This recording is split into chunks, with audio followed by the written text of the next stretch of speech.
అంతరించిపోతుందని భావించిన అరుదైన కలివిడి పక్షి మరోసారి కనిపెట్టబడింది. దీనికోసం కేంద్ర రాష్ట్ర ప్రభుత్వాలు కలిపి సుమారు 50 కోట్లు ఖర్చు చేశాయి. తాజాగా ఈ పక్షిని వైఎస్ఆర్ కడప జిల్లా శ్రీలంక మల్లేశ్వర అభయారణ్యంలో గుర్తించారు. 1848లో పెన్నా నది దగ్గర మొదటిసారి కనిపించింది. ఆ తర్వాత చాలా కాలం జాడ కనిపించకపోవడంతో అంతరించిపోయిందని భావించారు. కానీ మళ్ళీ 1985లో రెడ్డిపల్లెకు చెందిన చిన్న ఐతన్న పట్టుకొని అటవీ శాఖకు ఇచ్చాడు. 1998 నుంచి 2002 మధ్య తిరుపతి ఎస్వి పరిశోధకులు దీనికోసం విస్తృతంగా వెతికారు.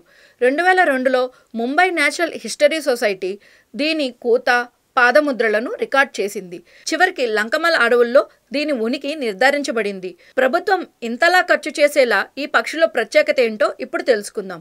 ఇది కేవలం 27 సెంటీమీటర్లు మాత్రమే ఉండగా దీని కూత మాత్రం 200 మీటర్ల దూరం వరకు వినిపిస్తుంది. ఈ పక్షి ఎగరలేని కారణంగా ఎత్తైన ముళ్ల పొదల్లో నివసిస్తూ ఎక్కువగా అక్కడే ఉంటుంది. ఇది పగటిపూట అంతా నిద్రించి రాత్రి సమయంలో ఆహార సేకరణ చేస్తుంది. గులకరాళ్లను సేకరించి వాటి మధ్య గుడ్లు పెడుతుంది. ఇంతటి ప్రత్యేకతలు ఉన్న ఈ పక్షి జాతి పూర్తిగా అంతరించిపోయిందని అంతర్జాతీయ శాస్త్రవేత్తలు కొన్నాళ్ల క్రితం ప్రకటించగా, ఇప్పుడు మళ్లీ లంకమల్ల అడవుల్లో ఈ పక్షిని గుర్తించడంతో పెద్ద సంచలనంగా మారింది.